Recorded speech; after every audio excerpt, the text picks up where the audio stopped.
Hey everybody, it's Mike Frieder here with On-Call Compliance Solutions, and I'm back with another compliance tip of the week.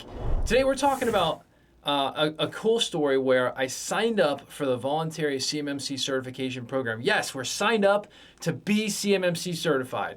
And well, hey, here's what happened next.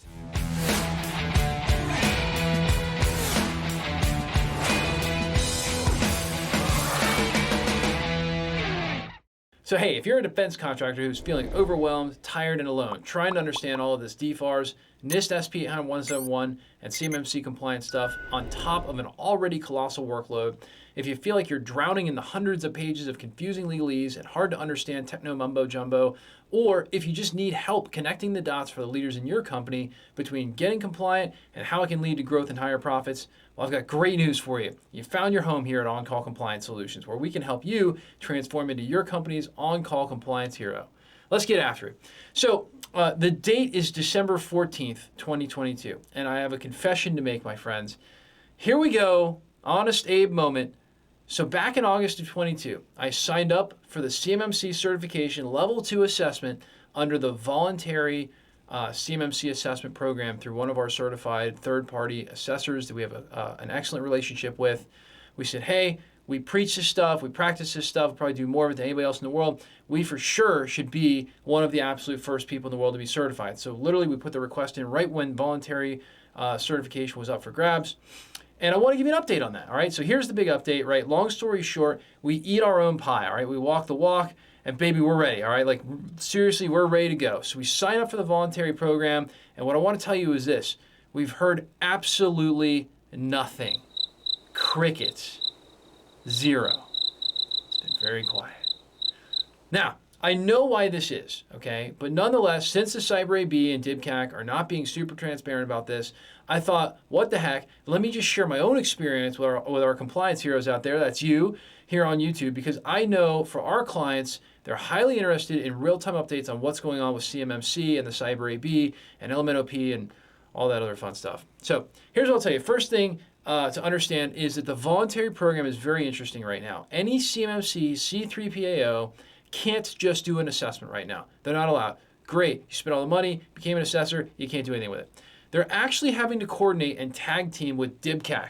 And if you don't know who or what a DIBCAC is, it's a great question, right? DIBCAC is, well, you're not alone. So DIBCAC stands for the Defense Industrial Base Cybersecurity Assessment Center, okay? And it's a part of the DCMA, or the Defense Contracts Management Agency. So these are the guys that audit you, penalize you, all of that scary stuff we are all getting compliant for in order to avoid and be in compliance with the law for. So again, the DIBCAC are the actual cybersecurity assessment people from DCMA, who are the people that are responsible for making sure that you are meeting all of the requirements of your contract.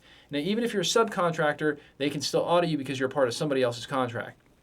All right, again, there's plenty more detail on that. We'll go into it in another video. But on this video, we're going to talk about this. On their website, they describe themselves as the following. So what is DIBCAC? The DCMA DIBCAC is leading the Department of Defense's contractor cybersecurity risk mitigation efforts. That's a whole lot of really big words to basically say, look, our goal is to reduce the DoD's risk.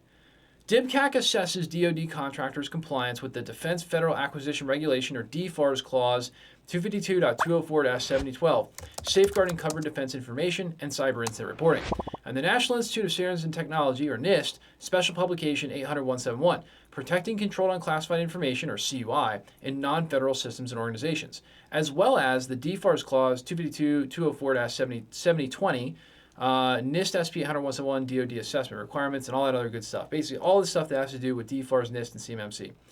So, in other words, DIBCAC is the government's enforcement arm, and they're kind of trying to clone this out to private sector to rapidly expand it and get the assessment outside of direct government hands. Because ultimately, if they're going to require certification to get the defense work, it shouldn't be the government deciding who can and can't get that work, right? Think big, giant lawsuits, nasty stuff, right? They need it to be an outside organization. So what does all this mean for me or you? And is there, and what it really means is that there's a small number of people in the DIBCAC trying to work hands-on with a small number of assessors and hundreds of thousands of defense contractors who are very eager to get this certification, right? We all want it, working hard to get it. How are they prioritizing this? Nobody really knows. This is another thing, not very transparent about this. Nobody knows who's getting assessed. Nobody knows how they got to be the person that's assessed. Nobody has a clue. But I'll go ahead and make a guess that those who are being pre-assessed are likely known entities or those who are bidding for very high security contracts. Again, that's all I'll say. Obviously, it's defense related. I don't really have any direct knowledge, but again, based on the direct knowledge I do have, it's pretty easy to assume that. So meanwhile, on-call is not, all right? In fact, we have no active defense contract bids out there at this time, and we suspect that may be a reason why we haven't been called. So ultimately, at the end of the day, we know DoD is doing everything they can, along with the Cyber AB, to speed along this process. It's a big task, and we know they're doing their best, and they want to make sure that this gets rolled out right and that they don't have to do it again.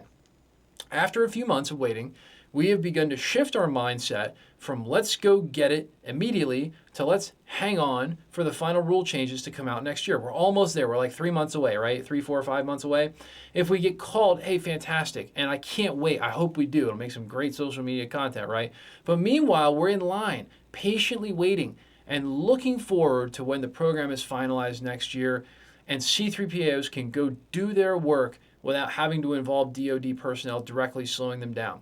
In other words, we're excited to see this all move out of beta testing and move forward and do the good that's intended with all of this. Okay, that's the latest, and that's where we are. Meanwhile, it's important to understand that by law, if you're doing defense work, you're legally obligated to be DFARS and NIST SP 10171 compliant, you've accepted the flowdowns, whatever it may be if you're a subcontractor. Realistically, this doesn't change anything, but we know everyone is excited for certification and excited to get this show on the road, earning their CMMC merit badges that they are working so hard to be ready for. And meanwhile, we're pumped as we do see continued progress as status reports are continuing to come out on the beta voluntary certifications, and we'll keep you up to date. So if you haven't subscribed, now's the time to hit that subscribe button. Seriously, if you are not a subscriber, if you're not a watcher, we're putting these videos out every day, every other day. Guys, go hit the subscribe button right now. We're going to be the ones on the front lines of this thing for you, pulling the line, making sure that everybody knows what's going on and being as transparent as we possibly can within reason. All right. So, hey, at On Call, we take defense contractors just like you who have been saddled with this DFARS, NIST, CMMC, ITAR, and EAR information security compliance stuff, and you've had it dropped into your lap like a seagull on a sunny day. And we teach you how to level up and be a proper on-call compliance hero for your company, eliminating gaps, gray areas, and getting this solved, all while showing you how to leverage compliance as your secret weapon to land more defense work with higher profit margins. Now that's what becoming on-call compliance hero can do for you. If you're looking for more information on getting compliant, our compliance heroes are always on call for you. Visit cmmccompliancesecrets.com or check out the bio below for links to get help right now. There you can find more information about how we can help, self-schedule time at your convenience with one of our compliance experts through any form on the website, and learn more about our completely done-for-you services that can have you on your way to being compliant in just 2 to 3 days. If you love the content we're putting out here for you, help us out with a big thumbs up on that like button, or even better, smash the subscribe button to get the latest compliance content as soon as our compliance nerds roll it out. Until the next compliance tip, my friends, stay safe and secure out there, and hit us in the comments below to let us know what you'd like to know more about when it comes to information security and compliance. And I'll see you on the next one.